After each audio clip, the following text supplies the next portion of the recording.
सभी का SBS civil service में स्वागत है।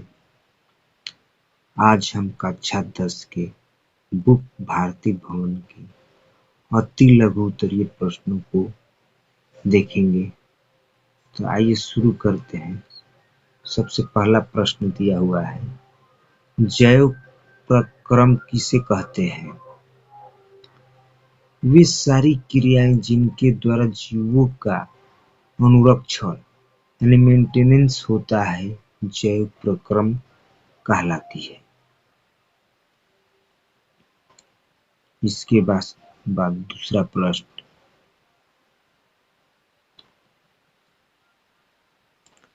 बहुकोशिकीय जीवों में ऑक्सीजन की आवश्यकता विसरण द्वारा क्यों नहीं पूरी हो पाती है?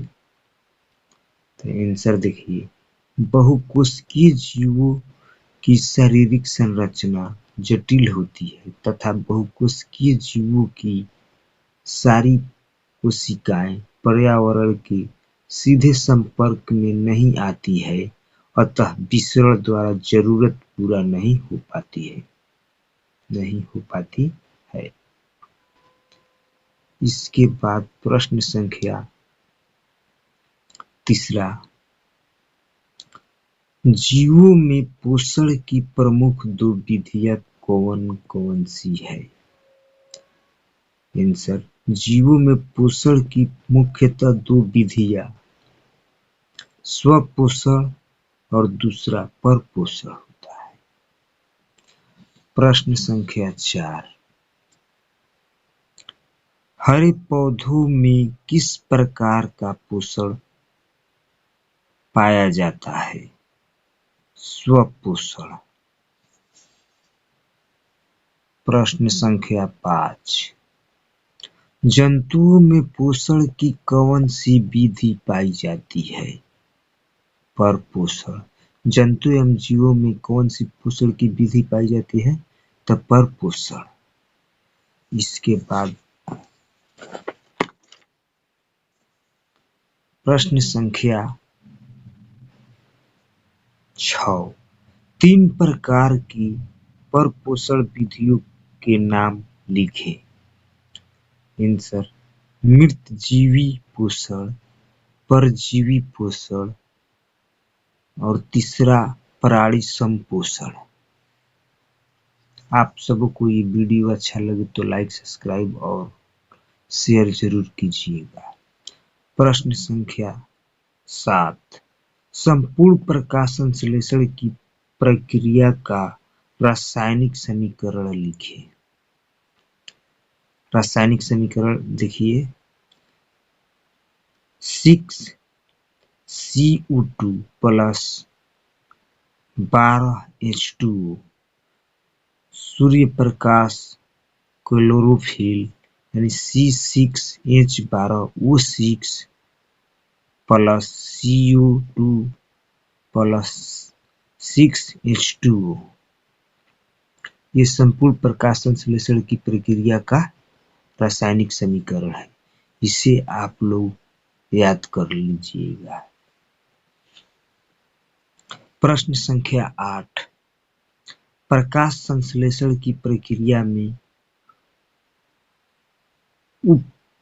उत्पाद के रूप में क्या बनता है? O2 plus H2O।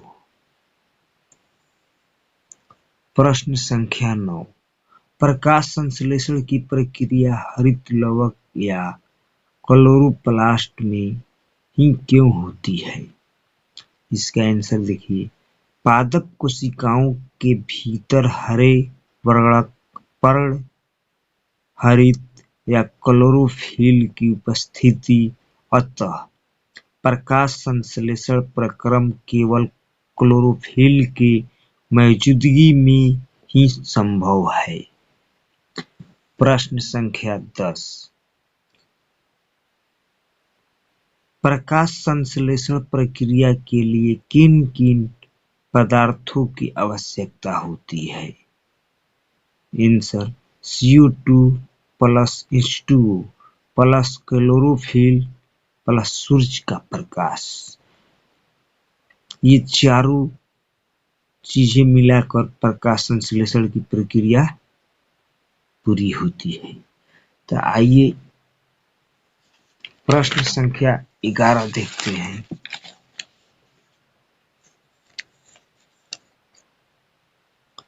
प्रकाश संश्लेषण प्रक्रिया के लिए पौधे CO2 कहाँ से प्राप्त करते हैं? प्रकाश संश्लेषण प्रक्रिया के लिए पौधे CO2 कहाँ से प्राप्त करते हैं? तो वायुमंडल से। प्रश्न संख्या 12, कवक एवं जीवाणुओं में प्रकाश संश्लेषण की प्रक्रिया क्यों नहीं हो पाती है? क्लोरोफिल के अभाव के कारण। कवक एवं जीवाणुओं में प्रकाश संश्लेषण की प्रक्रिया क्यों नहीं हो पाती है? तो क्लोरोफिल के अभाव के कारण। प्रश्न संख्या 13, पोषण की दृष्टि से अमीबा तथा पैरामीशियम किस प्रकार के जंतु हैं? परपोषण के अंतर्गत प्राणी संपोषण। पोषण की दृष्टि से अमीबा तथा पैरामीशियम किस प्रकार के जंतु हैं? तो परपोषण के अंतर्गत प्राणी संपोषण। प्रश्न संख्या 14, मनुष्य का आहार नाल कौन कौन से मुख्य भागों में बांटा होता है? देखिए, मुख्य गुहिका, आमाशय, छोटी आंत, बड़ी आंत, मलाशय, मलहार। फिर एक बार देखिए, मुख्य गुहिका, आमाशय, छोटी आंत, बड़ी आंत, मलाशय, मलहार। प्रश्न संख्या 15, ग्रसनी में स्थित दो छिद्रों के नाम लिखिए। निगल द्वार, कंठ द्वार। प्रश्न संख्या 16, मनुष्य में पाचन आहार नाल के किस भाग से शुरू होता है? मुख गुहिका। मनुष्य में पाचन आहार नाल किस भाग से शुरू होता है? मुख गुहिका। प्रश्न संख्या 17, मनुष्य के आहार नाल के किस भाग में पचे हुए भोजन का अवशोषण होता है? छोटी आंत में स्थित इलियम के बिलाई के द्वारा होता है। फिर इसको एक बार देखिए, मनुष्य के आहार नाल के किस भाग में पचे हुए भोजन का अवशोषण होता है? छोटी आंत में स्थित इलियम के बिलाई के द्वारा होता है। प्रश्न संख्या 18, क्लोरोफिल वर्णक कहाँ पाया जाता है? पादप के पत्तियों में या हरित लवक में? प्रश्न संख्या 19, प्रकाश संश्लेषण प्रक्रम द्वारा पौधे क्या निर्माण करते हैं? प्रकाश संश्लेषण प्रक्रम द्वारा पौधे क्या निर्माण करते हैं? C6H12O6 यानी ग्लूकोज तथा CO2 मुक्त करते हैं। प्रश्न संख्या 20, मृत जीवी को क्या कहा जाता है? अपघटककर्ता। मृत जीवी को क्या कहा जाता है? अपघटककर्ता। अगर आप लोगों को ये वीडियो अच्छा लगे तो लाइक, सब्सक्राइब और शेयर जरूर कीजिएगा। आपका कमेंट ही हमारे अगले वीडियो का प्रोत्साहन होगा। प्रश्न संख्या 21, जिस जीव के शरीर से परजीवी अपना भोजन प्राप्त करते हैं वे क्या कहलाते हैं? जिस जीव के के शरीर से परजीवी अपना भोजन प्राप्त करते हैं वे क्या कहलाते हैं? पोषी। प्रश्न संख्या 22। गोबर छत्ता में किस प्रकार का पोषण होता है? गोबर छत्ता में किस प्रकार का पोषण होता है? मृतजीवी पोषण। आप लोग अपने घर में देखे होंगे जहाँ गोबर रखा रहता है, जब गोबर बरसात के दिन में सड़ जाते हैं तो उसके ऊपर छाते बन जाते हैं, तो वो मृतजीवी पोषण कहलाते हैं।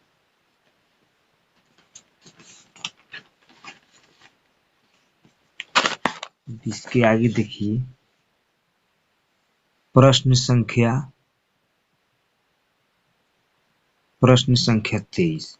पत्तियों का कौन सा अंग CO2 युक्त वायु का प्रवेश द्वार है? पत्तियों में मौजूद रंध्र यानी उसमें छोटे छोटे छिद्र होता है। अब प्रश्न संख्या 24। पोषण की दृष्टि से जंतुओं को क्या कहा जाता है? प्राणी संपोषण या प्राणी समभोजी। यानी पोषण की दृष्टि से जंतुओं को क्या कहा जाता है? प्राणी संपोषण या प्राणी समभोजी। प्रश्न संख्या 25। अमीबा में भोजन का पाचन कहाँ होता है? अमीबा में भोजन का पाचन कहाँ होता है? तब भोजन रसधानी में। कहाँ होता है? भोजन रसधानी में। प्रश्न संख्या 26। मनुष्य में पाचन के लिए विशेष अंग को क्या कहते हैं? मनुष्य में पाचन के लिए विशेष अंग को क्या कहते हैं? पाचन तंत्र या आहार नाल। पाचन तंत्र या आहार नाल। मनुष्य के जीभ के ऊपरी सतह पर पाई जाने वाली संरचना को क्या कहते हैं? मनुष्य के जीभ के ऊपरी सतह पर पाई जाने वाली संरचना को क्या कहते हैं? स्वाद कलिका, टेस्ट बुड्स। प्रश्न संख्या 28। मुख गुहा से भोजन कहाँ पचता है? मुख गुहा से भोजन कहाँ पचता है? ग्रास नली से होते हुए आमाशय में। ग्रास नली से होते हुए आमाशय से। प्रश्न संख्या 29।